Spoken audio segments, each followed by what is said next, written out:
사랑의 샘물교회 성도님들과 함께 예배 드리고 있는데요. 예배 드리면서 너무 좀 교회가 따뜻하고 굉장히 마음이 편안하다라는 생각을 많이 했었고요. 오늘 또 그 마음으로 함께 하나님께서 주시는 마음을 또 말씀을 나누는 시간이 되었으면 좋겠습니다. 특별히 또 어제 우리가 수양회하고 우리 아이들 많이 지쳐 있는데 텐션이 좀 많이 떨어져 있네요. 어제는 장난 아니었는데 그래서 살짝 걱정했었는데 차분하고 좋네요.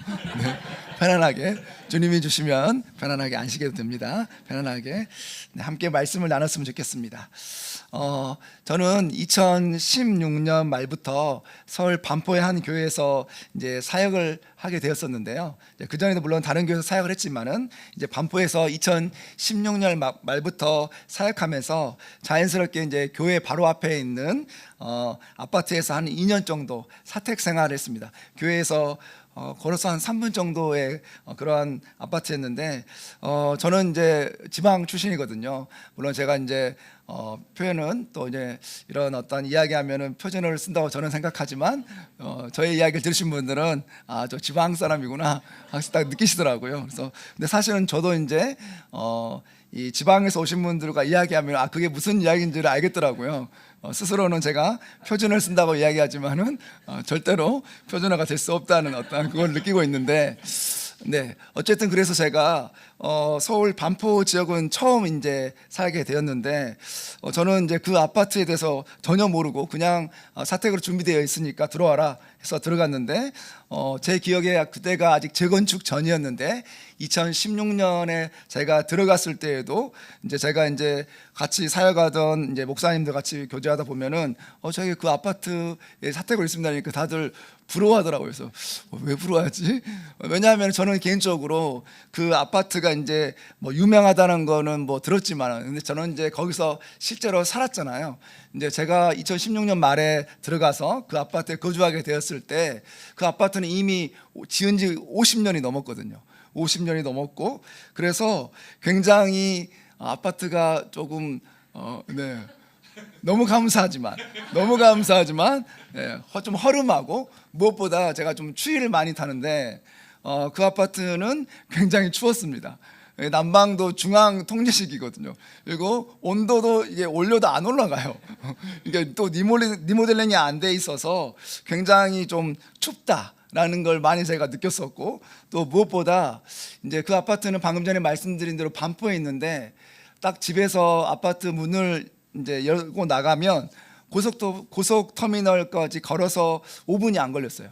5분이 안 걸렸기 때문에 그 얘기는 시내 중심이 있어서 좋다기보다 그 고속 터미널의 그 소음과 매연이 너무 힘들었습니다. 그래서 한 번도 사는 동안에 그 아파트의 창문을 제가 제대로 열어본 적이 없습니다. 그러면서 제가 공기청정기를 처음으로, 그전까지는 항상 사치다, 무슨 공기청정기냐라고 생각했는데 거기 가서는 이제 공기청정기를 처음으로 이제 구매해서 썼는데 이제 환기를 시키려고 창문을 열면은 알아서 공기청정기가 3단으로 돌아갑니다. 네, 그래서 늘 집에는 공기청정기가 시끄럽게 돌아가는 소리를 제가 들으면서 살았었는데, 그래서 저는 사실은 그 아파트에 대한 그 너무 어떤 포근하고 뭔가 따뜻한 이런 추억보다는 쉽지 않다라는 생각을 하면서 살았습니다. 그런데 이제 그렇게 한 2년 정도 살다가 이제 재건축이 시작되었습니다. 그리고 2023년에 드디어 이제 그 아파트가 재건축이 끝나고 이제 이름을 바꿨더라고요. 원래는 경남 아파트였는데 이름을 바꾸어서 원베일리, 네, 원베일리라고 이름을 바꿨습니다. 그래서 저희가 직접 누려보지는 못했지만은 호텔식의 어떤 커뮤니티 시설들, 스카이 카페, 뭐 레스토랑, 뭐 수영장, 체육관, 영어도서관, 온갖 뭐 또 거기 1층에 오면은 이제 스벅도 들어가 있더라고요. 그래서 한 번도 저는 누려보지 못했는데 굉장히 뭐 이렇게 사람들이 다 그렇게 가고 싶어하고 살고 싶어하는 자리로 바뀌었더라고요. 그런데 사실은 제가 작년에 2025년에 한번 뉴스를 봤더니 그 뉴스 기사에서 이제 요즘에 우리나라의 집 주택 시세를 이야기하면서 그 아파트가 요즘에 자주 등장하던 때가 있었거든요. 근데 막 수십억 원인데 앞자리가 막 7자로 시작하고 이러더라고요. 그래서 왜? 저는 이런 생각을 들었었는데, 왜냐하면은 아무리 좋아 보이고 또 사람들이 살고 싶어도 아무리 수십억 원에 들여서 그렇게 멋진 대리석과 또한 어떤 그런 아파트를 높게 올렸더라도 이 터미널 옆이라는 그 입지가 변하지 않았잖아요. 여전히 그 주민들은 창문을 못 열거든요. 여전히 그 매일매일 시끄러운 소리들, 소음 소리에서 자유할 수 없거든요. 그래서 제 생각에는 저기서 답답하게 평생을 어떻게 살지? 나는 2년 사는데도 너무 사실은 물론 교회에서 해주셨기 너무 감사하지만 제가 혹시라도 스스로 살 결정을 할 수 있는 그런 상황이 된다면 저는 저기서는 좀 살지 못하겠다라는 생각을 했거든요. 아무리 비싸고 견고한 벽을 세운다 해도 그 집이 그 땅이 가진 근본적인 이 환경의 한계는 완전히 가릴 수 없기 때문이라는 겁니다. 사실 우리 성도님들의 삶도 이와 좀 비슷한 것 같습니다. 우리는 더 쾌적하고 또한 아름다운 어떠한 보금자리와 또한 사회적 어떠한 조건을 갖추기 위해서 치열하게 우리가 또한 달려가고 그것들을 이루면서 살아가지만, 그래서 또한 어떤 성도님들은 남부럽지 않은 그런 어떤 여러 가지의 어떤 조건들과 사항들을 그렇게 쌓아 올렸지만은 정작 우리 영혼의 어떤 이런 답답함들, 근원적인 문제는 여전히 우리 안에 가지고 있다는 것이죠. 성공의 정점에 있고 또한 사람들이 인정해주는 그러한 삶을 살지라도 여전히 우리 마음의 창문은 타인의 시선과 또한 내 안의 불안함과 답답함, 걱정들, 염려들, 바로 이러한 것들로 우리는 여전히 우리의 창을 닫고 있지 않는가? 우리는 그러한 매연과 소음의 문제로부터 자유할 수 없다는 거죠. 화려한 외벽이 우리의 존재에 깊숙이 침투하는 그 고립감과 그 문제를 해결할 수 없다는 근본적인 문제 앞에 우리는 서 있다는 것입니다. 그렇다면은 이 존재의 답답함, 이 우리가 스스로 극복할 수 없는 그 문제는 누가 해결해 주는가? 사람들은 흔히 환경을 바꾸면은 그 문제가 해결되고 좋아질 거라고 이야기하고 믿지만은, 사실은 방금 전에 제가 나누었던 이야기처럼 터미널 옆에 있는 집에서 벽지를 바꾸고 또한 좋은 가구를 들여놓는다 하더라도 그 매연과 소음의 근본적인 문제는 막을 수가 없다는 거죠. 문제는 집의 외경이 아니라 실상은 그 집이 서 있는 자리와 그 집을 채우고 있는 공기가 더 중요하다는 것입니다.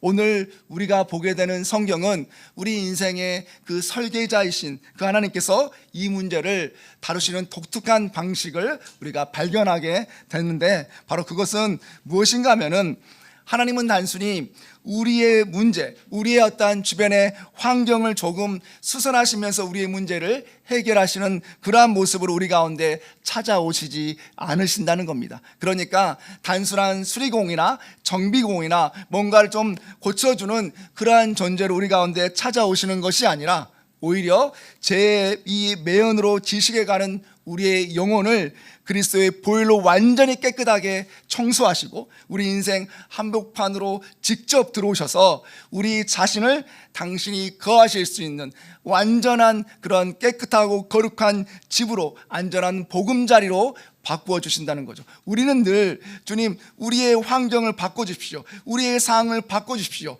그렇게 주님께 요구할 때 주님은 우리의 가운데로 직접 들어오셔서 우리 자체를 바꿔주심으로 더 이상 그 순간순간 찾아오는 문제 앞에 흔들리는 인생으로 살지 않기를 주님은 우리에게 원하시고 기대하시고 또한 그렇게 역사하신다는 겁니다.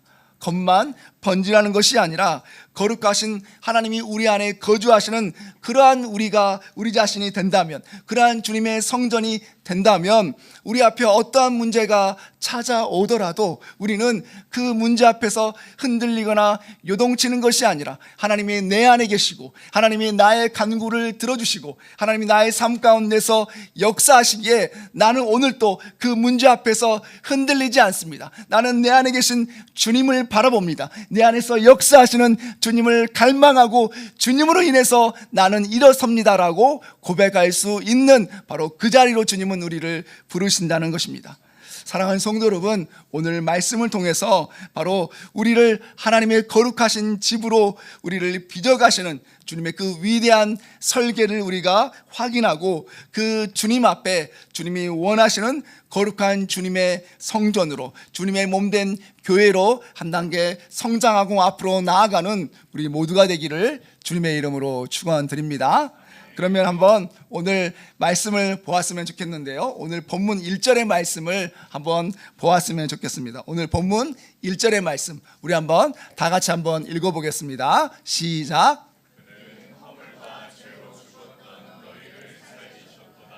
네, 지금 하나님께서는 하나님이 설계하신 이 거룩한 건축의 주인공으로 우리를 부르시는데, 그런데 그 전에는 우리가 어떠한 상태였는가를 지금 이 1절의 말씀이 우리에게 보여주고 있다는 겁니다.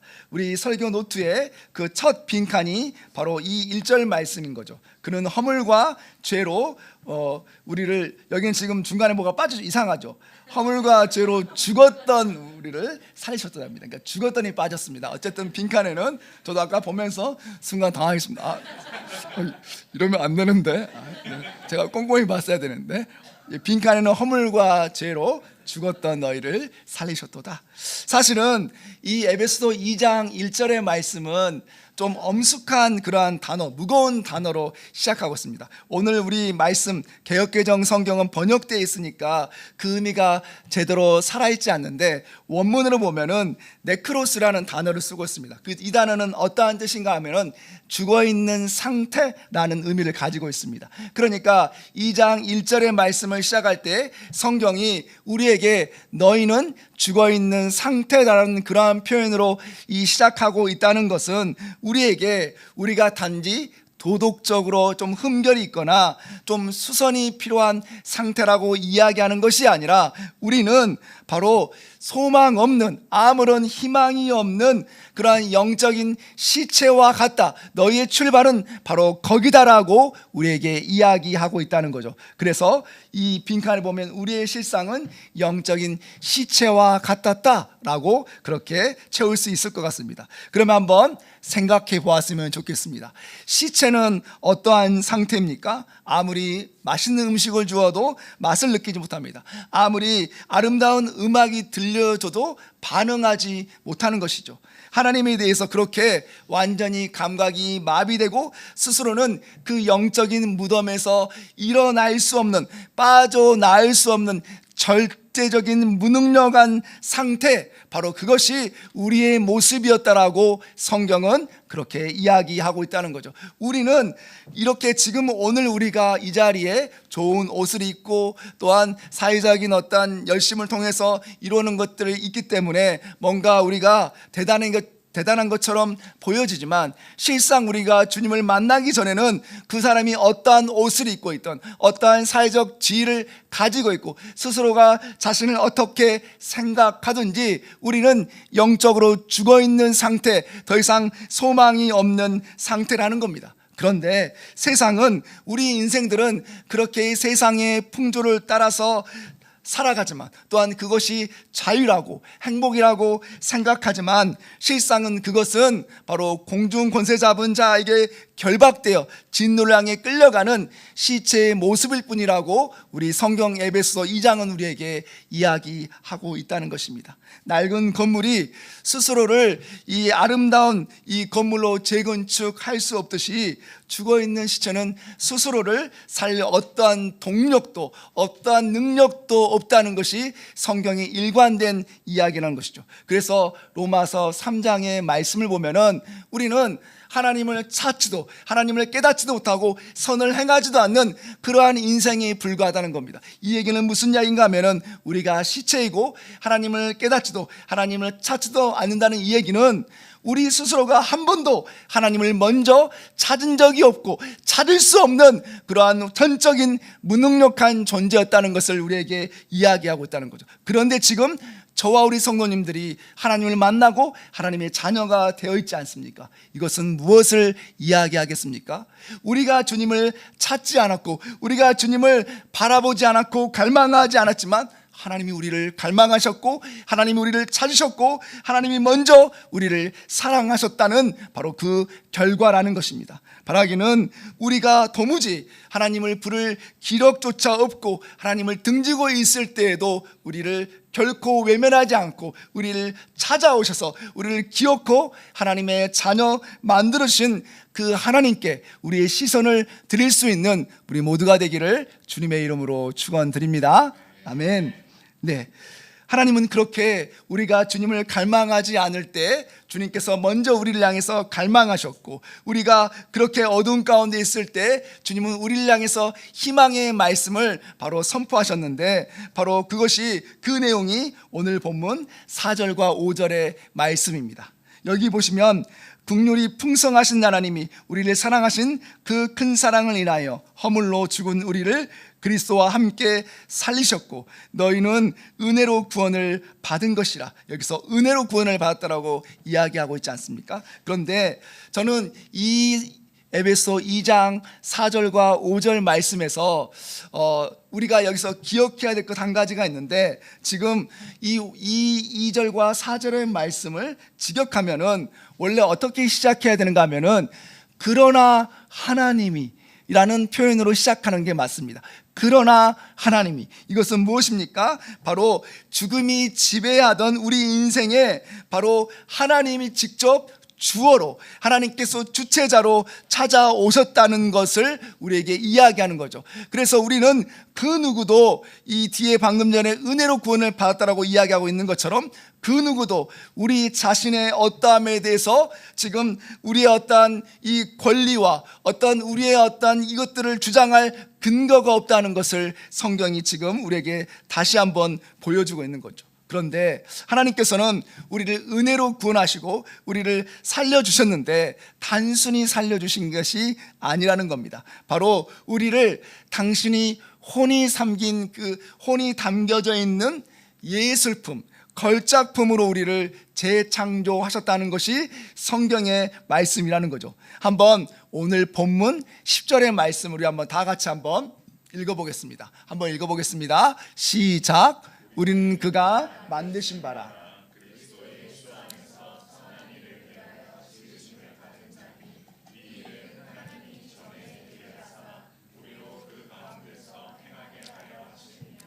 네, 이 10절 말씀에 지금 색깔로 표시되어 있는 만드신 바라, 이 표현은 사실은 원문을 보면은 우리가 한 번쯤 들어봤을 만한 표현인데 포이에마입니다. 포이에마인데 이 포이에마는 예술가의 혼이 담겨 있는 걸작품을 이야기할 때 쓰는 표현입니다. 그러니까 단순하게 만져고 만들었던 것이 아니라 혼을 담아서 정성스럽게 그러한 걸작품으로 하나님은 우리를 다시 만드셨다라는 거죠. 즉 설계자이신 하나님의 눈에는 우리가 바로 낡은 먼지 더미처럼 보일 때조차 주님은 우리를 향한 그러한 기대감으로, 그러한 소망을 품고 우리를 주목하셨고, 그리고 우리를 기어이 그 죽음과 그 허물 가운데서 그 시체로 있는 우리를 끄집어내서 주님의 그 아름다운 걸작품으로 우리를 다시 빚으셨다는 겁니다. 이 얘기는 무슨 이야기겠습니까? 우리는 이 땅을 살아가면서 치열한 세상 가운데서 늘 성과와 효율로 평가받는 것에 익숙하죠. 그래서 이 사람이 나에게 무엇을 줄 수 있는가, 어떠한 도움이 되는가, 어떠한 능력을 발휘해 줄까를 그렇게 기대하고 바라보고 그것을 통해서 사람을 평가한다는 거죠. 그런데 하나님 나라에서 바로 우리의 가치는 우리가 무엇을 해냈는가가 아니라 누가 우리를 만드셨는가, 누가 우리를 만드셨는가. 그러니까 이 빈칸에 바로 우리는 하나님의 혼이 담긴 걸작품이며 우리의 가치는 누가 우리를 만드셨는가, 바로 거기에 있다라고 이야기할 수 있는 거죠. 사랑하는 성도 여러분, 바로 하나님께서 우리를 걸작품으로, 그리고 우리가 무엇을 했는가에 주목하는 것이 아니라 내가 너희를 사랑하고 너희가 나의 자녀이기에 나는 그것으로 너희를 기뻐하고 만족한다라고 이야기하시는 그 주님의 음성을 들을 수 있는 우리 모두가 되기를 주님의 이름으로 축원드립니다. 사랑하는 성도 여러분, 우리 함께 좌우 바라보시면서 우리 이렇게 한번 축복했으면 좋겠습니다. 당신은 하나님의 걸작품입니다. 당신은 하나님의 걸작품입니다. 네, 네, 좀 부담스러울 수 있는데 주님의 눈으로 우리가 그렇게 축복했으면 좋겠습니다. 특별히 우리 사랑하는 자녀들을 우리가 그러한 기대감을 가지고 바라봤으면 좋겠습니다. 사실은 우리 자녀들을 바라볼 때마다 어떤 때는 마음이 굉장히 힘들 때가 있잖아요. 네, 그것은 이 자리에 앉아 계신 우리 성도님들만 그러신 것이 아닙니다. 저도 그렇습니다. 저도 오늘 아침에 나올 때도 또 마음이 굉장히 어려워졌어요. 네, 저희 아들은 지금 다른 교회 친구들과 함께 교회를 다니고 있는데, 네, 8시 50분, 9시 예배인데 8시 50분까지 네, 준비를 안 하고 있더라고요. 그래서 또 이렇게 확 올라왔는데 오늘 말씀을 전해야 되는데 마음이 너무 어려워지는데, 네, 순간순간 그런 일들이 참 많이 있죠. 그런데 또 나오면서 이 말씀을 또 읽으면서 말씀을 준비하면서 자꾸 왜 내 눈으로 또 나의 기대치로 우리 아들을 바라볼까? 사랑하는 성도 여러분들, 우리의 눈이 아닌 주님께서 우리를 바라보시는 그 시선으로 우리 자녀들을 바라볼 수 있는 그러한 긍휼과 사랑의 마음이 우리에 있기를 기도할 수 있고, 그 마음으로 우리 자녀들을 축복할 수 있는 우리가 되었으면 좋겠습니다. 이것은 저 자신에게 하는 이야기입니다. 네. 그런데 여기서 우리가 잊지 말아야 할 것이 하나 있습니다. 그것은 하나님은 우리를 전시장에 있는 아름다운 어떤 예술품, 홀로 있는, 그래서 경비원들이 막고 센서로 뭔가 아무도 만지지 못하게 하는 그러한 걸작품으로 우리를, 그러한 어떤 단품으로 우리를 부르신 것이 아니라는 것이죠. 무슨 말씀인가 하면은 하나님은 우리라는 걸작품들을 서로 연결하고 또한 그렇게 하나됨으로 하나님의 거룩한 교회로 그렇게 우리를 빚어가신다는 것을 우리가 기억했으면 좋겠습니다. 우리 아이들이 아마도 우리 어린 아이들은 집에서 퍼즐 같은 것들을 많이 할 수 있는데, 사실은 이 퍼즐을 보면은 한 조각만 보면은 이게 어떠한 그림으로 완성될지 우리는 잘 알 수 없죠. 그런데 그 작은 퍼즐 하나하나가 연결되고 그래서 큰 그림으로 완성될 때 비로소 우리는 이게 엄청난 작품이구나 그것을 느끼지 않습니까? 바로 그것처럼 하나님께서는 우리를 각각 따로따로 존재하는 그러한 단품으로 우리를 빚으시는 것이 아니라 우리 하나하나를 걸작품으로 만드시고 그 걸작품들을 서로 연결시켜서 하나님은 바로 우리를 바로 주님 안에서 완전한, 주님이 거하실 수 있는 거룩한 조소로, 주님이 기뻐하시는 그러한 공동체로 우리를 빚어간다는 것을 우리가 꼭 잊지 않았으면 좋겠습니다. 그런데 문제가 한 가지 있습니다. 그것은 뭔가 하면은 우리는 각각 다른 배경에서 살아왔고, 또한 그렇기 때문에 사람들은 모이면 항상 보이지 않는 보이지 않는 장벽들을 스스로 만들어 간다는 거예요. 그런데 그것은 오늘 우리만의 문제가 아니라 이 성경에 나와 있는 바로 예수님 당시에도, 그리고 사도 바울의 당시에도 여전히 존재했던 문제라는 것입니다. 그래서 예루살렘 성전에 보면은 이 유대인과 이방인들을 가르는, 이것은 지금 이스라엘 박물관에서 지금 전시되어 있는 건데, 이것은 소레그라는 담벽을 지금 끄집어내서 가져온 건데, 저기에 글씨들이 지금 기록되어 있는데, 이것은 뭔가 하면은 이 선을 넘는 이방인은 죽음을 면치 못할 것이다, 그렇게 기록되어 있습니다. 그러니까 이제 이스라엘의 그 성전에 가면은, 이제 이스라엘 성전 보면은 이방인의 뜰과 그리고 그걸 지나면은 여인의 뜰이 있는데 그 사이에 이 벽이 있다는 거죠. 그러니까 이방인은 거기까지밖에 못 들어간다는 거예요. 거기를 넘어서면은 너희는 죽게 된다는 것이죠. 이것은 바로 무엇입니까? 유대인과 이방인을 가르고, 또한 유대인 안에서도 서로 벽을 가르고, 또한 환자들, 병자들, 그리고 장애인들은 성전에 들어갈 수 없었습니다. 그러니까 어제 우리 목사님 통해서 말씀을 나눌 때 미문에 앉아있던 그 장애인도 실상은 스스로는 성전 안으로 들어갈 수가 없는 거죠. 혼자 기어가면 못 들어갑니다. 들어가면 그도 이 부정하고 그 연약한 자이기 때문에 그렇게 들어갈 기회조차 주지 않는다는 거죠. 그렇게 이 땅을 살아가는 모든 인생들은 그러한 스스로를 어떻게 보면 스스로 쌓아올린 거절과 또한 배제의 벽 앞에서 자유할 수 없는 그러한 삶을 살아가고 있다는 겁니다. 그리고 이것은 오늘 저와 성도님들의 삶 가운데서도 동일하게 일어나는 일이지 않습니까? 출신 지역이 어디냐? 네, 저는 아레스 쪽입니다. 제가 예전에 그 서울 반포에서 사역할 때 저희 같이 살겠던 목사님이, 부목사님이 반포, 이제 어렸을 때부터 반포에서 쭉 지내왔고, 그 교회에서 초등부, 중등부, 고등부, 대학부 하면서 이제 나중에 교육자가 되신 분이에요. 근데 이제 그 목사님을 제가 친해서 농담하는데, 그 목사님 이야기하는데, 이제 그 서울 이후에는 저희는 이제 저는 나름 광역시거든요. 문화수도, 네. 광주 제가 출신, 네. 문화수. 그래서 지방 출신들은 이제 우린 또 이제 광역시인가 군인가 시인가 이런 거 따지는데, 목사님 서울 이외에는 이제 다 지방으로, 지방 출신이잖아요. 다 지방이잖아요. 그래서 이게 다르구나. 그래서 다 근데 그렇게 생각하는데, 사실은 우리는 출신 지역이나 그리고 또 학교를 어디 나왔는가, 또 우리가 또 어떠한 직업을 가지고 있는가, 또한 우리가 요즘에는 또 좀 안타까운 이야기지만은 어떤 아파트에 살고 있는가에 따라서 서로 장벽을 치고, 또한 바로 거기에서 서로를 편을 가르는 그러한 어떠한 단절과 배제의 일들이 우리의 삶 가운데서도 일어나고 있지 않습니까?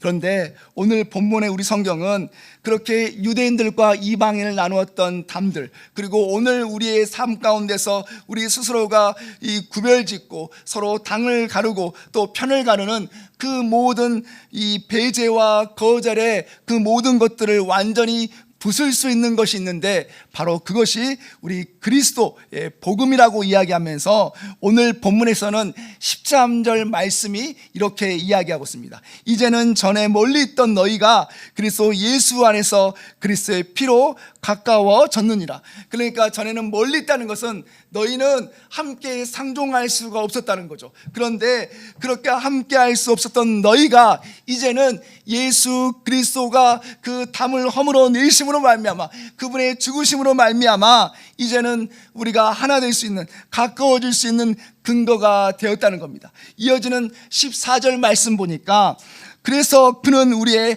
화평이 되셨다라고 이야기합니다. 여기서 우리가 주목해야 될 것은 바로 그분 자체가 우리의 화평의 근거가 되었다는 겁니다. 우리의 착함, 우리의 선함, 우리는 보통 사회생활 하면서 내가 뭔가를 가지고 있고 누리고 있기 때문에 내가 100을 가지고 있으면 그래 10은 20은 내가 나눠줄 수 있지, 좀 사용할 수 있지, 같이 쓸 수 있지 라고 생각하는 우리의 선함, 우리로부터 나오는 어떠한 근거에서 뭔가를 하려고 할 때가 많이 있습니다. 그런데 그것은 결코 작은 차이는 있을 수 있지는 모르겠지만은 결코 그 담을 온전히 허물 수 있는 근거가 될 수 없다는 거죠. 성경은 그래서 우리에게 바로 그리스도의 피, 그리스도만이 우리의 모든 장벽과 허물을 깨뜨릴 수 있는 유일한 근거라고 이야기하고 있는 것이죠. 왜냐하면 그리스도께서, 하나님이신 그분께서, 하나님의 본체이신 그분께서 하나님의 그 영광된 자리를 포기하시고 이 땅에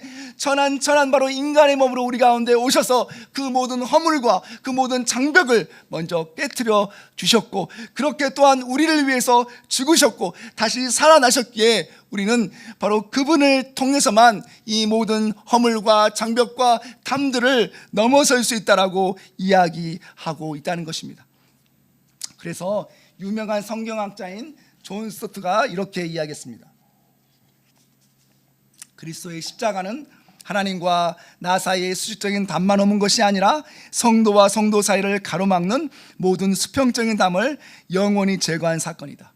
우리는 신앙을 이야기하고 복음을 이야기하면은 하나님과 나와의 관계에만 집중하는데, 성경은 처음부터 우리에게 십자가의 사건은 수직적인 하나님과 나와의 관계에서 끝나는 것이 아니라 내가 그 하나님을 경험하고 내가 그 하나님을 만나고 그 하나님 나의 삶의 주인이라고 고백한다면 그 삶의 열매는, 삶의 결과는 수평적인 나와 옆에 있는 가족과 함께하는 이웃을 통해서 드러나는 것이 십자가의 원리이고 십자가의 능력이라고 이야기하는 거죠. 그러니까 내가 예수를 믿는다 알고 그리스도의 피가 나를 자유하게 했다라고 고백하고 인정한다라고 이야기할지라도 내가 내 옆에 영혼들을 바라보지 않고 내 가족들과 함께하는 영혼들과 이 주위의 사람들을 내가 사랑하지 않는다면, 그들을 향해서 그 우리의 손과 발을 움직이지 않는다면은 그것은 십자가를 여전히 제대로 경험하지 못하고 있는 것이라고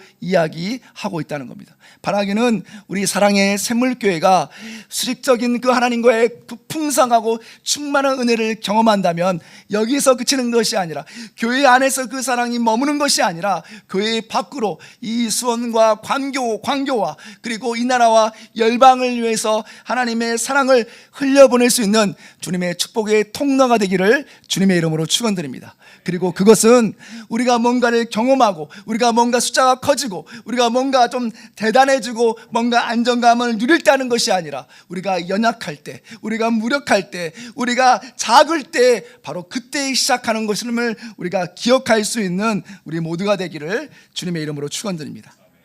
그렇게 할 때 우리가 그렇게 우리 서로가 하나 되고 우리 서로가 연합하고 연결될 때 바로 우리는 어떠한 일들을 경험하게 되는가, 오늘 본문 18절의 말씀을 한번 보았으면 좋겠습니다.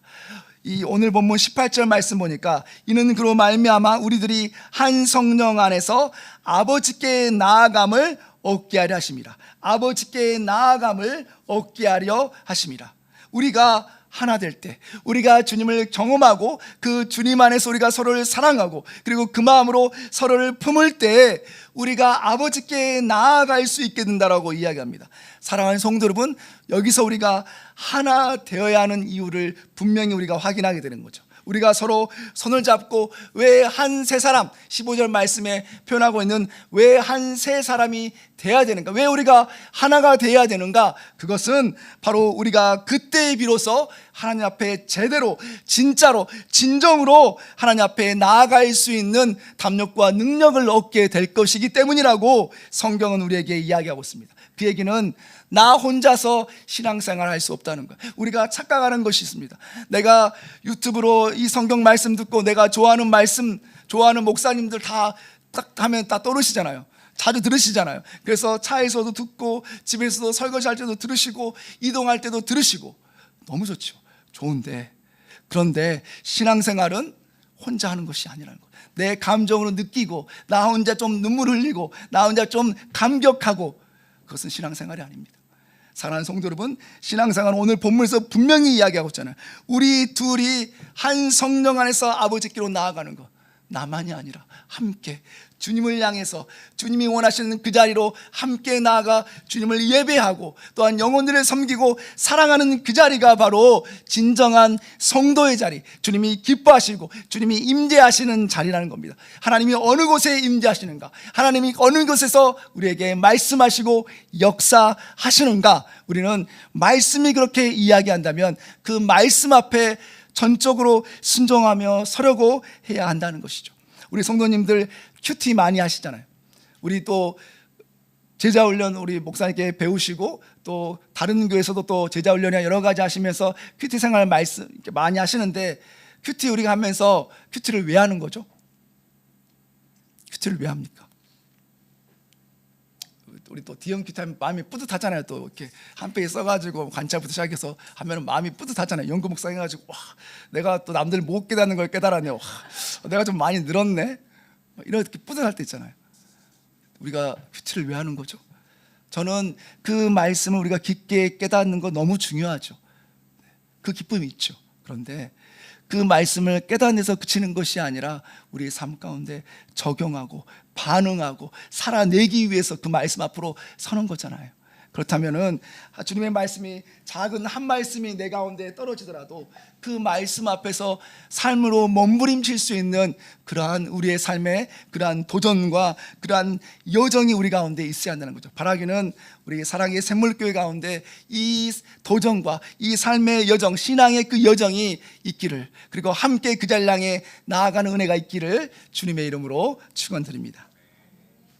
이제 사도 바울은 오늘 본문 19절부터 22절의 말씀을 통해서 결론으로 가면서 우리가 하나님의 한 식구, 하나님의 권속이라고. 이 권속은 한 가족, 한 집안에서 거느리며 함께 사는, 함께 밥을 먹으며 생활하는 가족을 이야기하는 거지 않습니까? 우리는 그렇게 하나가 됐을 때 진정한 하나님의 가족이 되었다라고 이야기하고 있는데, 그러면서 그 가족으로, 그 아름다운 가정 공동체로, 그 집으로 하나님께서 우리를 어떻게 세워가시는가, 이것을 내가 반드시 기억해야 된다라고 이야기하면서 이야기하는 말씀이 있습니다. 그 말씀은 바로 우리 한번 그 21절과 22절의 말씀으로 넘어갔으면 좋겠습니다. 그 앞에 우리 나중에 한번 시간 내시면 19절과 20절의 말씀, 그 말씀을 간단히 정리하면은 바로 예수님이 우리의 모퉁이 돌 되신다는 건데, 모퉁이 돌은 뭡니까? 건물을 지을 때 절대적인 기준점이 되잖아요. 모퉁이 돌을 어느 자리에 세웠는가에 따라서 이 돌이 어느 자리에, 어느 각도에 놓이는가에 따라서 모든 벽의 방향과 이 건물의 수평이 결정되는 거잖아요. 그러니까 방금 전에 우리가 이야기할 때 우리의 삶 가운데서 우리는 적용이 있어야 한다고 이야기했는데, 우리가 뭘 적용할 것인가? 연구와 묵상을 통해서 주 예수 그리스도가 우리에게 주시는 말씀을 우리 삶 가운데 적용하는 거죠. 예수님만이 우리의 삶의 기준과 우리의 어떤 절대적인 기준이 된다는 것을, 흔들리면 안 된다는 것을 우리에게 이야기하고 있는 거죠. 사랑하는 성도 여러분, 사랑의 샘물교회는 이제 시작한 지 얼마 안 되는 교회이지 않습니까? 그리고 또 우리 성도님들은 아마도 기존에 다른 성도님들이나 다른 교회에서 봤을 때 굉장히 또 좋은 교회, 그리고 뭔가 많이 갖춰주고 준비되고 뭔가 많이 또 훈련할 수 있고 뭔가 누릴 수 있는 그러한 교회에서 또 신앙생활하다가 오신 분들이 있을 수 있습니다. 그래서 이 사랑의 샘물교회의 어떤 모습들이, 지금 현재의 모습이 뭔가 부족해 보일 수 있고 작아 보일 수 있습니다. 그런데 우리가 반드시 기억해야 할 것은, 그렇기 때문에 우리가 무엇을 하자, 우리가 무엇을 했으면 좋겠다가 아니라, 그렇기 때문에 더더욱 우리는 우리의 이 든든한 기준점이 무엇인가를 분명히 봐야 되는 거죠. 우리는 지금 건물을 세워가고 교회를 세워가고 있잖아요. 다른 교회가 이것을 하기 때문에, 다른 어떠한 공동체가 이것을 하기 때문에 우리도 그것을 하는 것이 아니라, 주님께서 우리에게 원하시는 것이 무엇일까?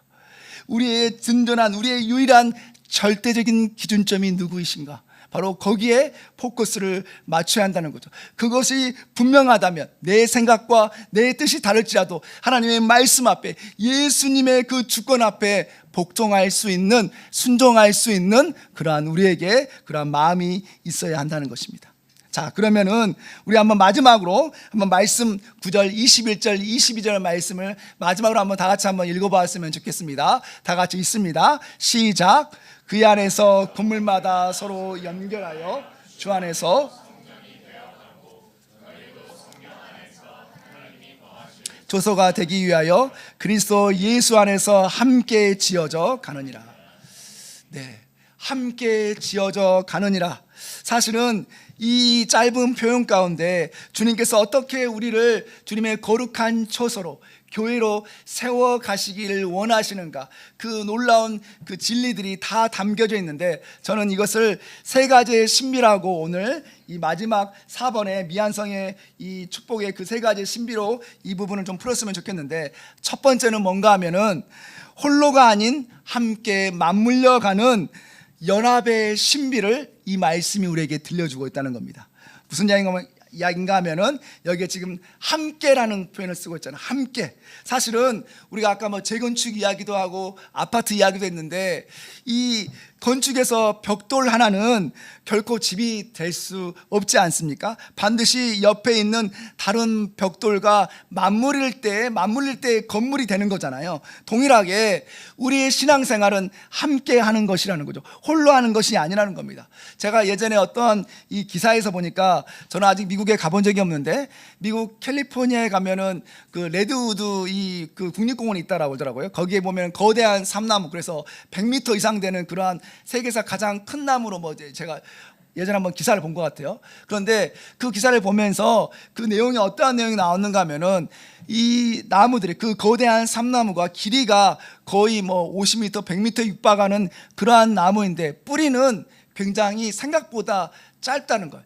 2m에서 3m, 몇 미터가 안 된다는 거예요.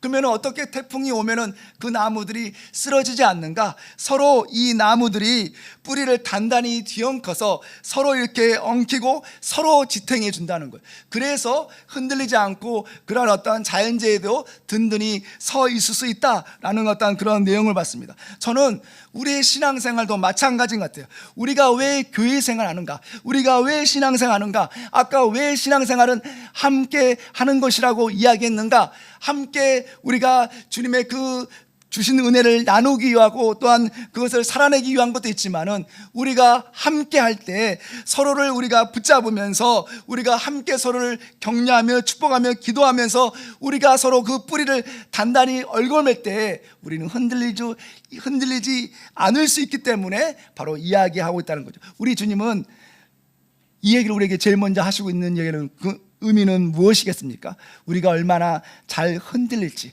우리가 얼마나 연약하고 무력한지를 알기 때문에 함께라는 표현을 먼저 강조하고 있다는 거죠. 이 사랑의 샘물교회 안에서 함께 지어져가고 함께 성장하고 함께 주님의 은혜를 나눌 수 있는 그러한 놀라운 축복이 있으시기를 주님의 이름으로 축원드립니다.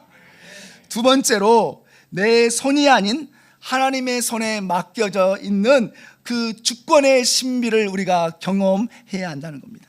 지금 성경 본문에서 지어져 가느니라, 우리가 짓는다고 이야기하는 것이 아니라 지어진다라고 이야기합니다. 우리가 영어로 하면은 수동태인 거죠. 그러니까 지금 오늘 본문에서 지금 수동태로 이 표현이 쓰이고 있는 것은, 그런데 단지 문법적인 이야기를 하는 것이 아니라 우리에게 굉장히 큰 위로가 되는 지점이라고 그렇게 말씀드릴 수 있을 것 같습니다. 왜냐하면은 우리가 주체가 돼서 교회를 지어가고 우리가 신앙생활 한다면 얼마나 피곤합니까?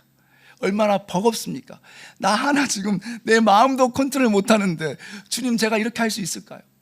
그런데 성경은 우리에게 흔들리지 않고 유동치지 않고 언제나 우리 가운데서 든든히 서 계시는 반석 되신 주님이 그 일을 이루어 가시니 너는 그 옆에 붙어 있어라. 그 옆에 붙어 있으면 주님께서 너를 이루시고 지으시고 완성해 가실 것이다라고 이야기하고 있다는 거죠.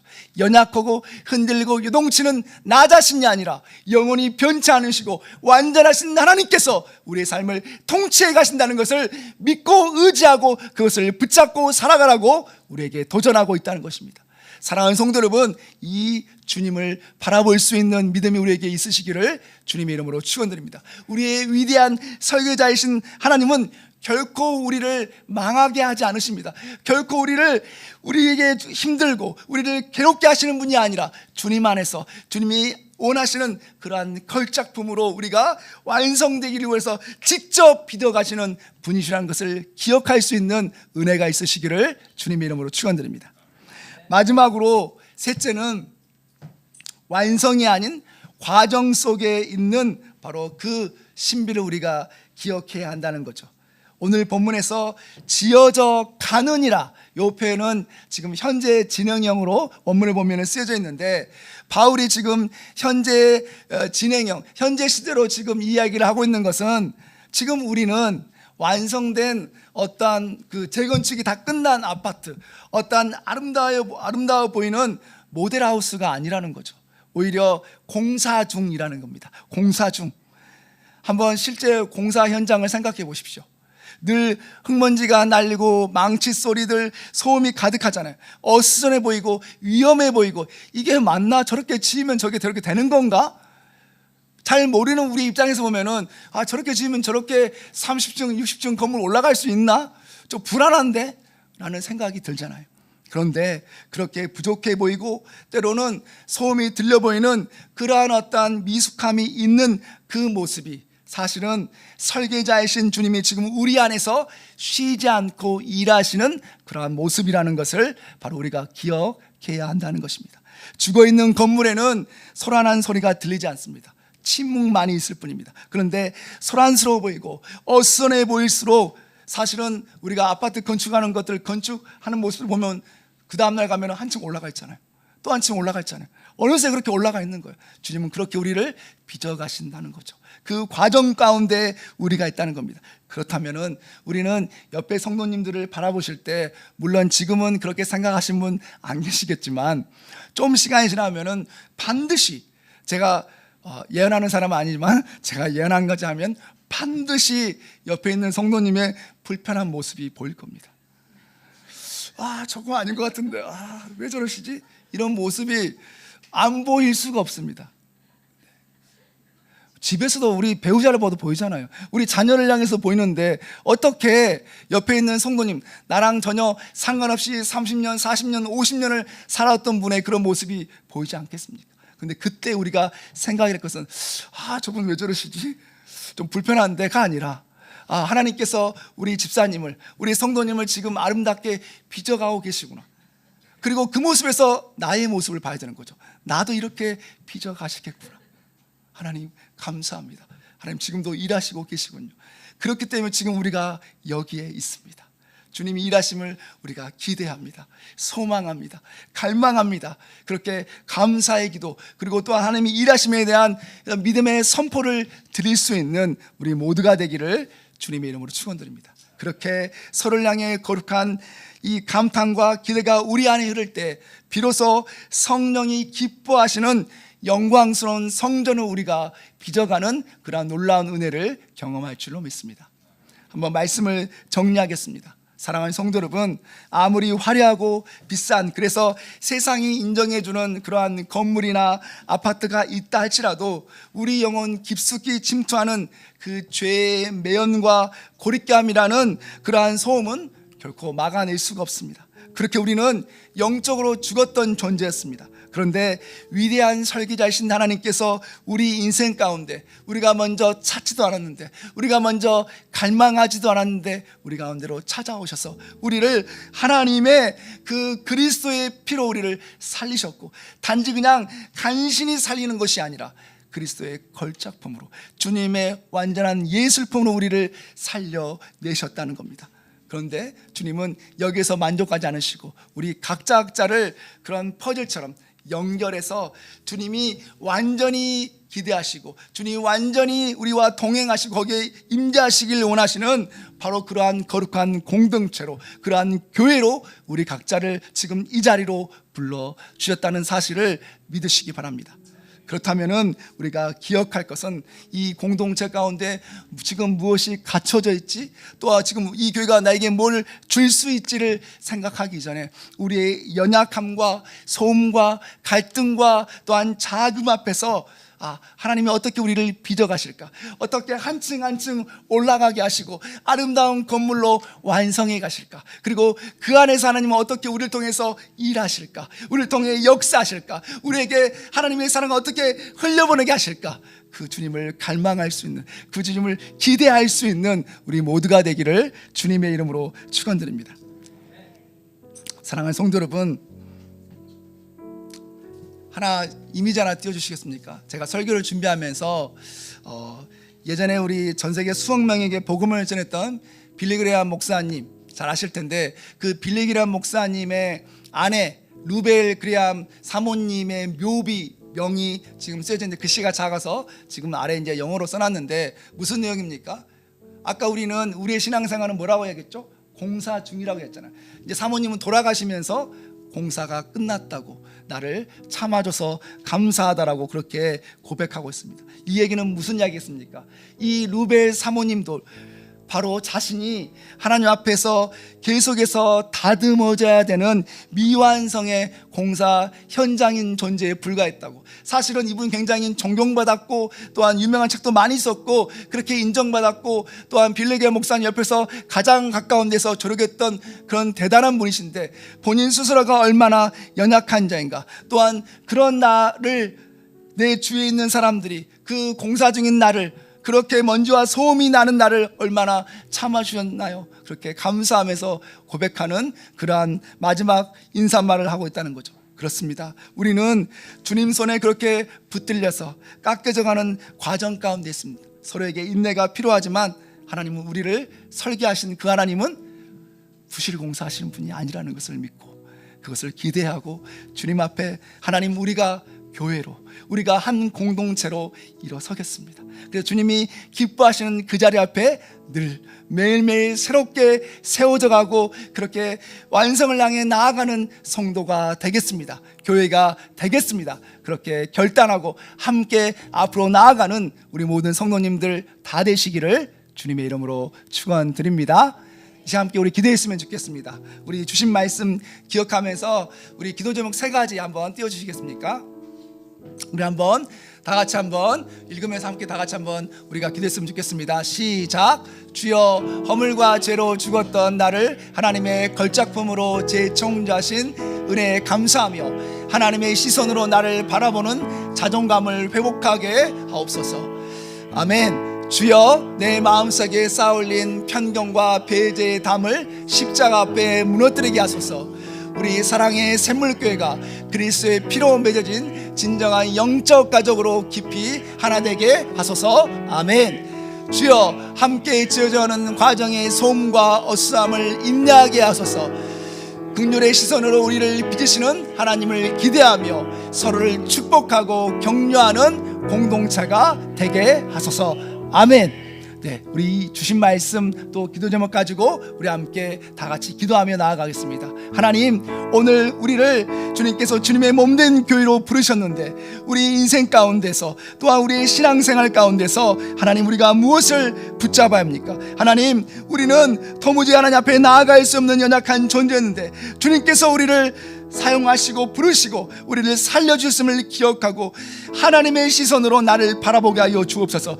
세상의 시선과 나를 바라보는 그러한 시선으로 나를 바라보는 것이 아니라 주님의 시선으로 나를 바라보게 하시고 또한 우리의 사랑하는 자녀들과 옆에 성도들을 바라보게 하시며 축복하게 하여 주시옵소서. 하나님, 또한 우리 마음 가운데 있는 하나님 그 편견과 배제와 갈라침과 하나님 그렇게 분열을 하나님 꺾어주시고 십자가 앞에서 그리스도의 피로 우리가 진정한 한 가족이 되었다는 것을 기억하며 그렇게 믿음으로 나아가는 우리가 되게 하여 주시옵소서. 무엇보다 함께 지어져 가느니라 그 과정 가운데 있는 하나님 우리를 주님 불쌍히 여겨주시며 우리와 동행하여 주셔서 주님께서는 실수하지 않으신다는 것을, 주님은 보실 시공하시는 분이 아니라 우리를 걸작품으로 기어이 만들어 가시는 분이라는 것을 기억함으로 하나님 그 주님 붙잡고 나아가는 우리 자신이, 우리 가정이, 우리 사랑의 샘물교회가 되게 하여 주시옵소서. 우리 다 함께 주의 이름 한번 부르면서 다 같이 기도하며 나아갑니다. 주여, 오 자비하신 하나님, 하나님 이 시간 간절히 소망하며 기도합니다. 하나님, 우리가 무엇